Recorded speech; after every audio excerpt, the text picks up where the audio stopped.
And we're live. Good morning, everybody. Daniel Allison, the average dude. Welcome to First Sip. Welcome to Freddie Blanton on Pump Day, doing his muscle. Freddie Blanton, how you feeling? Pump, pump, pump, pump, pump, pump, pump. Day! Hey, I like being in your truck as you go down the road on your way to Bobcat, I'm assuming. And I feel like I'm just part of the action in that vehicle right now. What type of music are we listening to after this is over? Probably no music, Danny. Really? We're going quiet.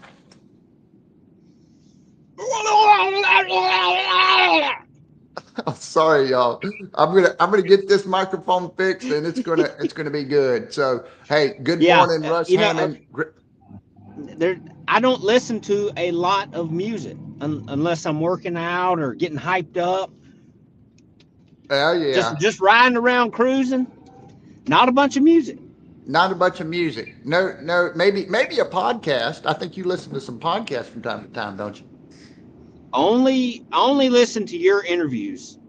You only listen to the average dude doing interviews. I do not That's it. believe that. I do not believe that. Russ Hammond was in an average dude interview, and he got me a mug. Good morning, Russ Hammond. Great to see you.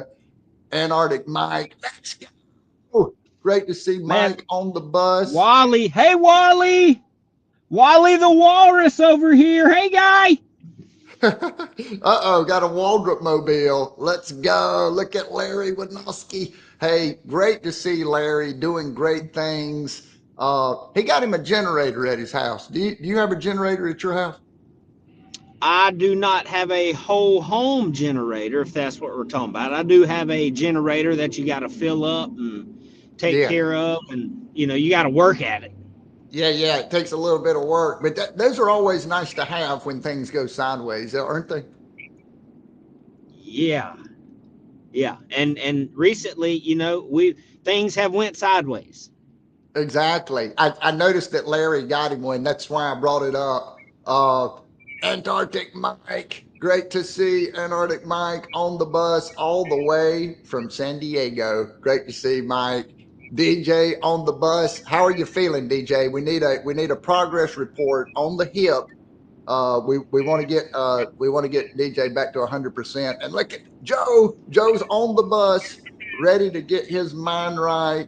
And Fred, we had pump day this morning. How did you feel on the third day of Hell Week, Fitness, Faith, and Fellowship F3 style? I felt amazing, Daniel. I felt so good that yet again I got there early to knock out my 45 burpees and get a good stretch in. Well, you got your 40.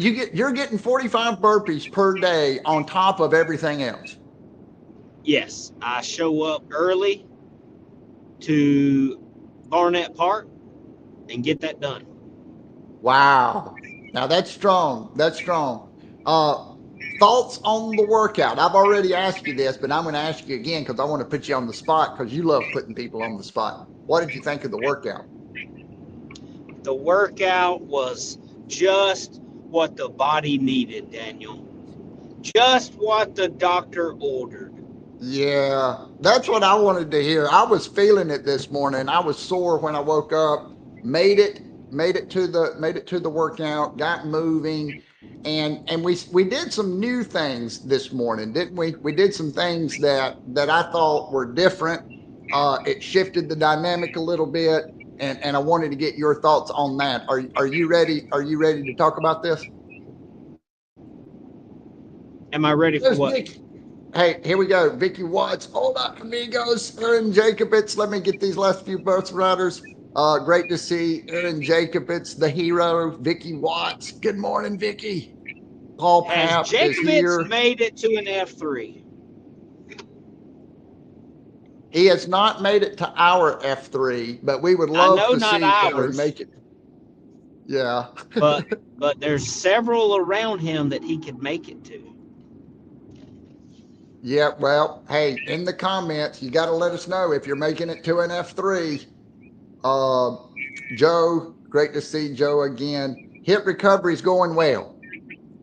Trying to use a cane more than the walker. So that's fantastic.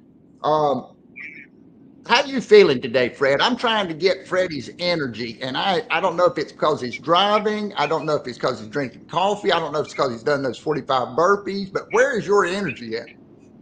Oh, my energy is on the money. Is it? It couldn't be any better. Today is, no, we will dominate today. We got stuff to do. We won't get it all done, which is a good feeling. That's where my energy's at. My energy is on winning the day. Winning the day. And that's why we do this. We come in here, we connect with other great people, we talk about things that are going on. And I really wanted to talk about this. I wanted to talk about the exercise that we did, the tug of war. And to me, the tug of war is different for F3 because it really makes things feel a little more competitive. Yeah.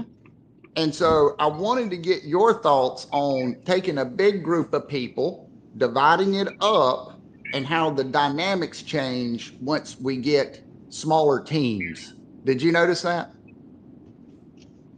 I did notice that we had a tug of war competition because I participated. I'd love to know in the comments who is competitive no matter the situation. If it's Monopoly, if it's bingo, Thank you. That's where I'm going. Is it pitch and quarters? Who is competitive? Because this morning when we broke it down to teams, and we did have 4 teams, and we competed in tug of war, I don't know. I didn't have that killer instinct. I looked at our team and I was like, wow, we got the 7 smallest people here. Oh, man. Is that what happened? Yeah. I thought it was interesting because what happens immediately, you've got one leader. That leader today was Mab. He was in charge of the workout. He decides to do tug of war, and now we're going to divide into smaller teams. And it does, the competition. As soon as he said we're doing tug of war, I felt that surge of competition because now the exercise can be measured, right? We're going to determine who won and who lost, not just do push-ups and run to the next station, right?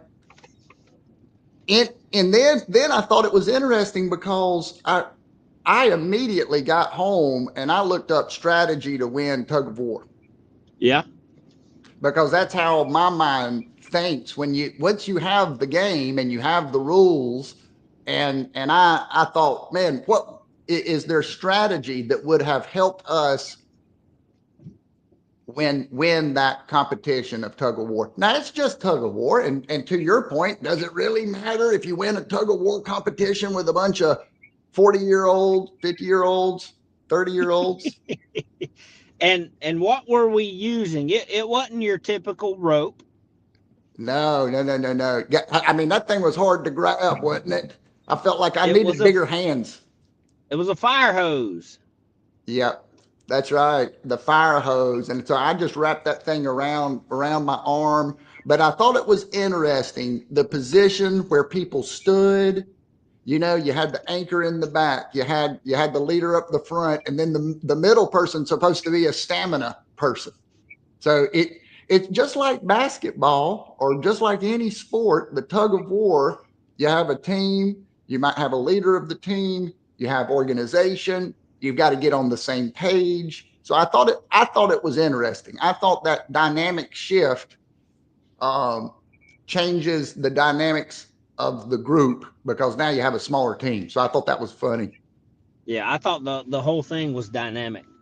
If somebody said describe that workout event in one word, it would be dynamic.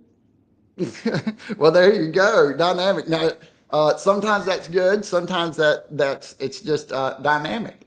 So let me say this: the dynamic shift. I'm trying to see. Oh, the dynamic shift. We changed the flavor of the team, and so that's where I wanted to go. When we change the dynamics, we change the the vibe of the room. Are you with me, or is your mind somewhere else? No, I'm with you. Okay. I'm with you, dude. We're Okay. changing flavors, we're changing vibes. Everything that you're talking about right now seems to be dynamic. It's got a high frequency to it. I'm just Yes. happy I'm in proximity with you this morning. So keep preaching, Are you? Pastor. He's using my vocabulary. He's starting to sound like the average dude. Uh, I'm I'm trying to engage him in conversation, folks, and I cannot get him to engage. Where's your talk to me this morning, Fred? What you thinking? Read. How about this? Read the room. This is where my mind was going. Read the room. When I say read the room, what does your mind think? Oh, my mind immediately thinks about your speech tomorrow. You have a What? speech in front of a room and you don't know who's going to be there. You have an idea. You've heard, but in all reality, you're going to have to show up and read the room and figure out what kind of energy you got to bring. That's it. And there's an energy to every room. There's an energy to every team. Who's the leader? Who gets on our nerves? What personality types come out? Because that's the thing. You change the dynamic, you change the vibe, and you change the feel. I was telling Steamer after the workout in Toastmasters, I've given speeches, and maybe it's the same group over and over again. But then you get one new person in that room, dynamic changes. The vibe Well, of the room. tomorrow, you are the change. Yeah, that's an interesting way to look at it. And so it is on my mind, and I've it's been a long time, Freddie, since I got up and stood in front of a group and talked for 20 minutes and didn't interview someone, didn't have something like that. So I'm looking at this as kind of an evolution of that. And to your point, it's like, where's my energy? Do I want to try to give I'm not an entertainer. I want to have a conversation with that group. I want to tell them, I want to have a conversation with them about some of the things that I've been doing and some of the things I've been thinking about and how that helps them. So I've got to think about these things are the most important. So the right energy, the right vibe, and thinking about the end in mind, how I want them to feel, what I want them to get, what's in it for them. Yeah. And then, every day, almost every day, we get put in these positions. And it may not be a speech, but it could be a meeting that you've never been a part of. You could be sitting down with some people at lunch that you've never had lunch with. And you got to be able to read the room. And if you need to change the energy, you need to be able to do that. And I like the fact that you're already thinking about the outcome. How do I want these people to feel after the speech, after the meeting, after the lunch? I think that's very important. One of the things I did, Fred, I asked AI, I said, make an assumption about someone in the audience. They always say you're talking to one person that needs to hear this message, so just create an avatar that has a situation in his or her life that they would want to hear a message about energy, about frequency, about overcoming yourself, about doing the right things and connecting with others, that kind of thing. We need that. There's lots of Georges out there. We talk about the energy buzz. There's a lot of us that need connection, need to overcome ourselves, need to do something like F3, need to find out, like Larry says, right? That needs to just get out there and find out, and yeah. So that's what it's going to be about tomorrow, for the average dude, finding that kind of energy.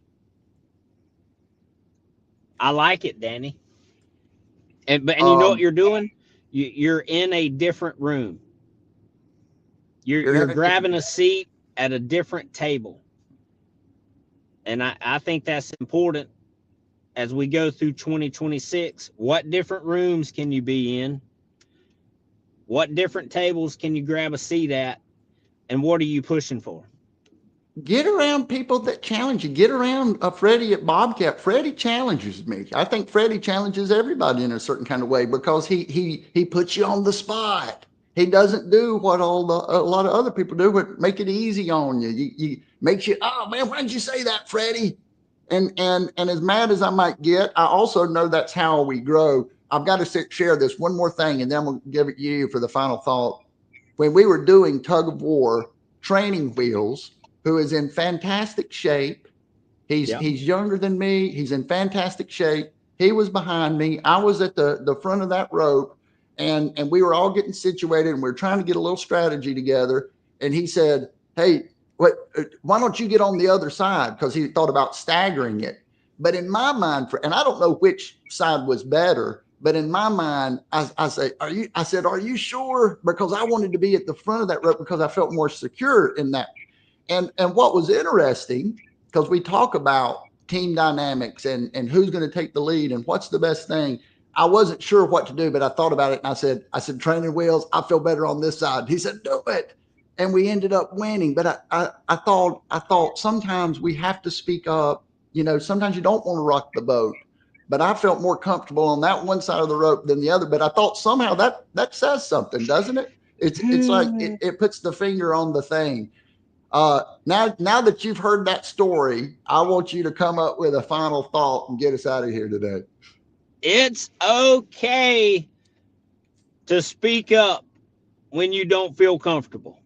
I promise. Final thought. Take it from Freddie. And I love that final thought. And I love the bus riders. And I will see you tomorrow live, 7:55.